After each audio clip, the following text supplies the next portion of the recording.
بسم اللہ الرحمن الرحیم اللہم صلی علی محمد و آلہ و صحبہ و بارک وسلم۔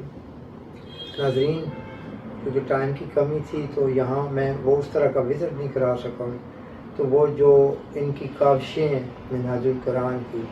اور امت مسلمہ کے اندر بہت سی اور بھی تنظیمیں کام کر رہی ہیں، تو یہ آئیڈیا میں اور بھی آدمی ملیں گے تو انشاءاللہ آپ کو شیئر کروں گا کہ جو بیدار علم کی وجہ سے اور حضور کا امت کا درد لے کے چلتے ہیں تو وہ اپنی سوچوں کو ادارے کی شکل دے دیتے ہیں، اور پھر وہ اپنے محبت کرنے والوں کو اپنے ساتھ ملا کے تو اجتماعی مشن کو عام کرنے کے لیے وہ اپنی کوششیں کرتے ہیں۔ تو میں آج منہاج القرآن میں ان سے پوچھوں گا کہ اس ادارے کو چلانے میں اور اس کو سسٹم کو بہتر کرنے میں، اور جو خواہش مند ہیں جو تنظیمات بنانا چاہتے ہیں، ان میں شفافیت کے علاوہ کون سے اصول اپنانے چاہیے تاکہ وہ امت کی خدمت کر سکیں۔ جی بہت شکریہ جناب صاحبزادہ نعیم صاحب، آپ کی سوچ اللہ رب العزت اس کو مزید پروان چڑھائے اور آگے ترقی کے راستے آپ کے لیے کھلتے چلے جائیں، اور آپ کا یہاں قیام برطانیہ میں باعث خیر باعث برکت ہو، اور بہت ساری سوچیں یہاں سے لے کر آپ جائیں تاکہ اس کو اپنی رینج میں رہتے ہوئے اس کو امپلیمنٹ کر سکیں۔ منہاج القرآن انٹرنیشنل نے جو بنیاد رکھی تھی وہ ہے خدمت دین کی بنیاد ہے۔ جب آپ خدمت کے جذبے سے اٹھتے ہیں تو اس وقت لوگ آپ کے اور عشق رسول صلی اللہ علیہ وسلم لوگ آپ کے ساتھ جڑتے چلے جاتے ہیں، تو لہٰذا سب سے طاقتور چیز آپ کی مین پاور ہے۔ جب آپ کے پاس لوگ آنا شروع ہو جاتے ہیں اور آپ کی تنظیم بننا شروع ہو جاتی ہے، تو تنظیم کے بننے کے ساتھ ہی پھر آپ کا ایک مرحلہ شروع ہوتا ہے جس کو آپ کہتے ہیں تربیہ۔ اگر آپ تربیہ نہیں کریں گے تو وہ یعنی ایک ہجوم تو ہوگا، لیکن اس میں آپ کی جو سوچ ہے وہ جو ہے دوام اختیار نہیں کر سکے گی۔ تو لہٰذا سب سے پہلے دعوت ہے، پھر تنظیم ہے، پھر جو ہے وہ ان کو تربیہ کرنا ہے، ٹریننگ کرنا ہے ورکشاپس کے ذریعے سے، پھر ان کو جو ہے وہ متحرک رکھنا ہے، اور متحرک اس وقت رکھتے ہیں جب آپ کوئی ایکٹیویٹی دیتے ہیں۔ کام نہیں دیں گے تو لوگ سو جائیں گے، تو لہٰذا ان کو متحرک رکھنے کے لیے آپ کے پاس ہمیشہ جو ہے نیو تھاٹ ہونی چاہیے۔ علامہ نے کہا تھا جہاں نے تازہ کی افکار تازہ سے ہے نمود، کہ سنگ و خش سے ہوتے نہیں جہاں پیدا۔ اور اس کے بعد پھر آپ کا جو گلوبل ایجنڈا ہے، جو ہمارا ایجنڈا ہے مثلا گلوبل پیس،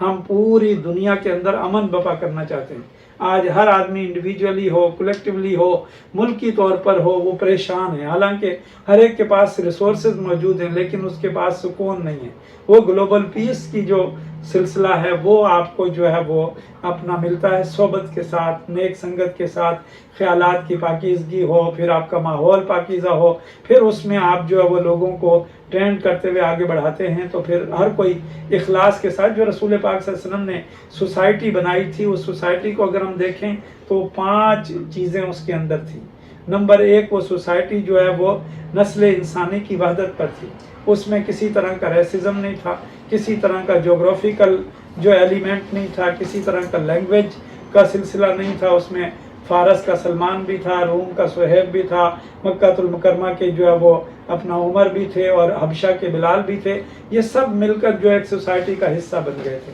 دوسرا جو ہے وہ سوسائٹی ان لوگوں کی ہو جو اسپریچول مائنڈڈ ہو، جو ہے وہ سیلفش نہ ہو، ان کا مقصد جو ہے وہ دنیا کمانا نہ ہو بلکہ لوگوں کو سرو کرنا ہو، اور ان کا مقصد جو ہے performance of duties who, demand of rights نہ ہو۔ اور فائنلی ان کی جو وفاداری ہے وہ محمد الرسول اللہ صلی اللہ علیہ وسلم کے ساتھ والہانہ ہو۔ جیسے کہ آپ بتا رہے تھے کہ رحمت للعالمین کا ایک پروجیکٹ آپ شروع کر رہے ہیں، تو ایسی ان کی وابستگی ہو تاکہ وہ اس سے جڑتے چلے جائیں۔ تو لہٰذا یہ منہاج القرآن نے اپنے سورسز کے لیے تنظیمی نیٹ ورک بچھایا ہے، اور اس کے لیے ان کو ایجوکیشنل، اسپریچول اور سوشل اور ویلفیئر کی ایکٹیویٹیز میں ڈالا ہے، اور اس کے لیے ریسورسز اکٹھے کیے ہیں، اور اس کو لے کے الحمدللہ 100 سے زیادہ ممالک میں منہاج القرآن کا مشن کام کر رہا ہے۔ بہت شکریہ۔ اچھا، یہاں میں یورپ میں آیا ہوں تو میرے ذہن میں ایک سوال ہے جو آپ سے رہنمائی لینا چاہتا ہوں کہ پاکستان کے اندر نوجوان جمعے کے دن تو مسجد میں جاتے ہیں، لیکن عام دنوں میں نوجوان مسجد سے دور ہے۔ تو یہاں یورپ کے اندر میں نے ہر جگہ گیا ہوں، ترکی میں، یہاں مسجدیں جمعے کی طرح بھری ہوتی ہیں، اس میں یہاں نوجوانوں کو اور یورپ کا ماحول بھی ہو، تو یہ کون سی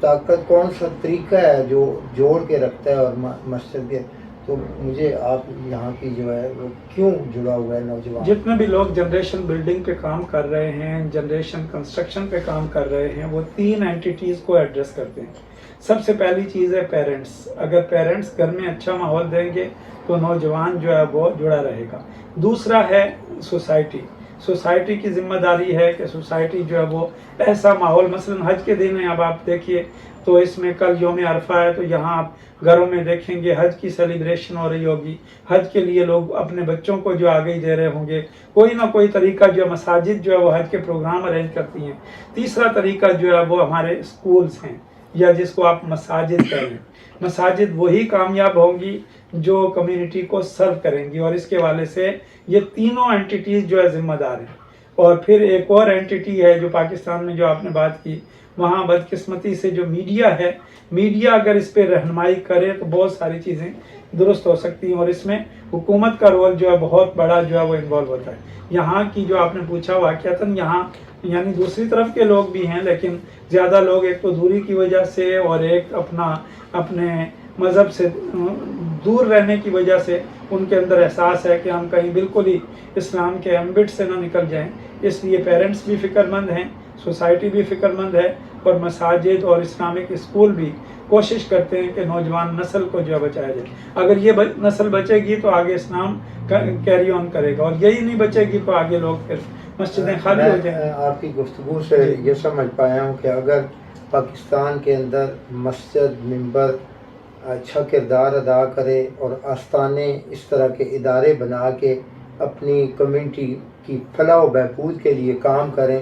جہاں ان کو دین اور دنیا دونوں ملیں، تو میرے حساب سے پاکستانی نوجوان بھی مسجد سے وابستہ ہو سکتا ہے۔ اور اگر ہم اپنے تنظیمی ڈھانچے کو جو ہمارے پلیٹ فارم ہیں ان کو ترتیب کے ساتھ اور تنظیم بنا کے چلیں تو اپنے مشن کو اور ہم کامیاب کر سکتے ہیں۔ بالکل، رسول پاک صلی اللہ علیہ وسلم نے فرمایا تھا میری امت کے 2 طبقے اگر صحیح رہیں گے تو امت صحیح رہے گی۔ پہلا طبقہ عمراء کا جو رولرز ہیں، دوسرا طبقہ ہے علماء کا۔ اور جہاں بھی آپ پوری ہسٹری دیکھ لیں، جہاں رولرز کے اندر کوئی خرابی آئی ہے تو علماء نے اس کو درست کیا ہے، تو لہٰذا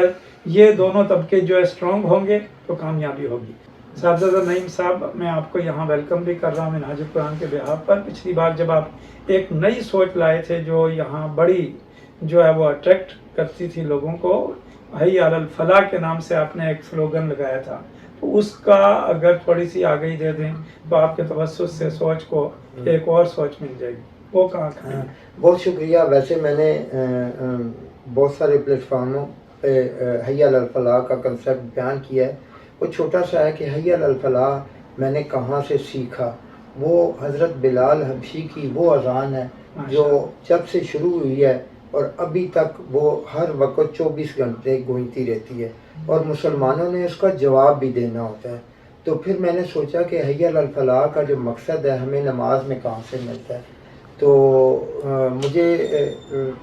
دکھ بھی کے ساتھ کہنا پڑتا ہے کہ بہت سارے مسلمان جو ہے نا، نوجوان، ہم نماز پڑھ رہے ہیں لیکن نماز کو سمجھ نہیں رہے ہیں، نماز کا ہمیں ترجمہ یاد نہیں ہے۔ تو اس ترجمے کو اور اللہ اور بندے کا تعلق بنانے کے لیے میں نے تحریک حی علی الفلاح شروع کی کہ لوگ نماز کا ترجمہ سیکھیں، اور اپنی جو تربیت ہے مراقبے کی صورت میں ہم جب تشہد میں جاتے ہیں تو ہم اللہ سے عہد کرتے ہیں میری زبان کی عبادت، میرے مال کی اور میرے بدن کی عبادت فقط تیرے لیے۔ تو اس مشن کو عام کرنے کے لیے، اور حی علی الفلاح چھوٹے چھوٹے پروجیکٹ امت کی اصلاح کے لیے، فلاح کے لیے کرتی رہتی ہے، جس میں ہمارا سب سے پہلا جو وہ سلسلہ تھا وہ طلوع سیر کے نام سے ہم نے ایک اپنے کمیونٹی کے لیے ایجوکیشن سسٹم شروع کیا ہے، اور ایک حضور کی حدیث کے صفائی نصف ایمان ہے، تو وہ میں نے اپنے گاؤں کے اندر یہ شعور پیدا کرنے کے لیے کہ اپنے آپ کو صاف رکھیں۔ اب یہاں لوگ آتے ہیں، بیریئر ٹاؤن میں جاتے ہیں تو لوگوں کو بڑی خواہش ہوتی ہے کہ یہ بڑا اچھا ماحول ہے، لیکن میں چاہتا ہوں کہ اگر ہم اپنی سوچ کو ٹھیک کر کے اپنے آس پاس اس چیز کو اپنائیں تو آپ کا ماحول اپنا وہ خوبصورت ہو سکتا ہے. اور دوسرا ہمارا جو سب سے عام پروجیکٹ ہے جو ابھی ہم نے حال میں شروع کیا ہے وہ ہے محمد رحمۃ اللہ علیہ ایوارڈ. کیونکہ حضور کی شان میں گستاخیاں ہو رہی تھی تو ان کی نوجوانوں کے اندر سمجھ اور دنیا کو پیغام دینے کے لیے کہ یہ لفظ کتنا خوبصورت ہے.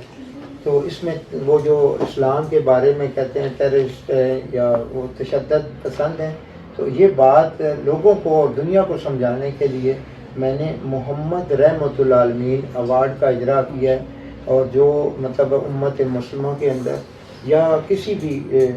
وہ مذہب سے تعلق رکھتے ہوں تو انسانیت کے لیے جو کام کرتے ہیں، اور میری یہ خواہش ہے کہ یہ دنیا کا جس طرح نوبل پرائز انعام ہے تو دنیا کے اندر سب سے بڑا ایوارڈ محمد رحمۃ اللہ علیہ ہونا چاہیے. تو میں اس آپ کے وساطت سے نوجوانوں سے بھی اور جتنی بھی تنظیمات ہیں اس مشن کو آگے بڑھانے کے لیے مجھے تجاویز بھی دیں اور میری ہیلپ بھی کریں تاکہ ہم اپنے مقصد کو پا سکیں.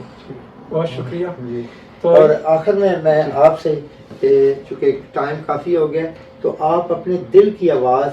اپنا ایک خصوصی پیغام نوجوانوں کے لیے. جی، نوجوان نسل کے لیے میں یہی پیغام دینا چاہوں گا کہ جب آپ حی علی الصلاح سے گزرتے ہیں تو پھر حی علی الفلاح کی منزل آتی ہے.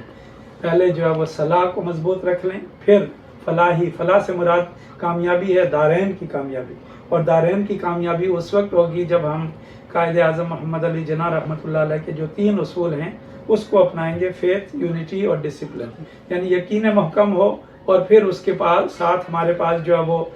ڈسپلن ہو اور اس کے ساتھ جو ہے ہمارے پاس عمل ہو. تو جو قومیں بھی اس چیز کو آپ دیکھیے کہ ادھر ساؤتھ کوریا کے اندر جو ہے وہ قوم پوری نیچے گر گئی تھی، لیکن جب انہیں ایک اچھا لیڈر ملا تو انہوں نے ان کو سلوگن دیا وی کین، یعنی ہم کر سکتے ہیں. تو پاکستانی قوم میں بڑا ٹیلنٹ ہے اور ہماری اس وقت بہت زیادہ آبادی جو ہے وہ یوتھ کی ہے. 60% یوتھ ہیں بلکہ اس سے بھی زیادہ، اور وہ کچھ کرنا چاہتے ہیں. تو اس وقت جو ہے جو لیڈرشپ یا جو رجیم ہے ان کے لیے لمحہ فکریہ ہے کہ وہ ان کو جو ہے وہ صحیح ڈائریکشن کی طرف اگر لگائیں گے تو انشاءاللہ ہماری یوتھ بڑی ٹیلنٹڈ ہے، پوری دنیا میں ڈیلیور کر رہی ہے اور پاکستان کو اللہ تعالیٰ نے بہت بڑا جو ہے وہ نعمت سے نوازا ہے. اور میں بھرپور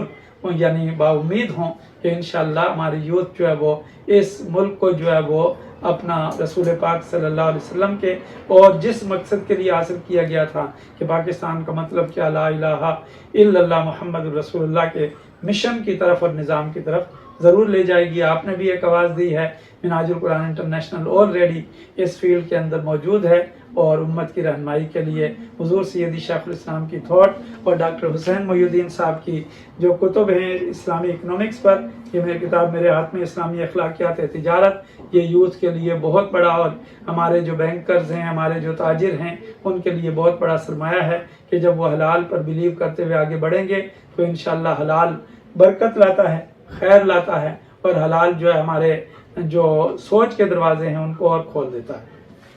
شکریہ آپ کا، بہت شکریہ. آخری پیغام کے ساتھ کہ اگر ہم ممبر کو، اور سب سے جو کمال ہمارے معاشرے میں لیڈرشپ ہے اور نماز کا اصول ہے،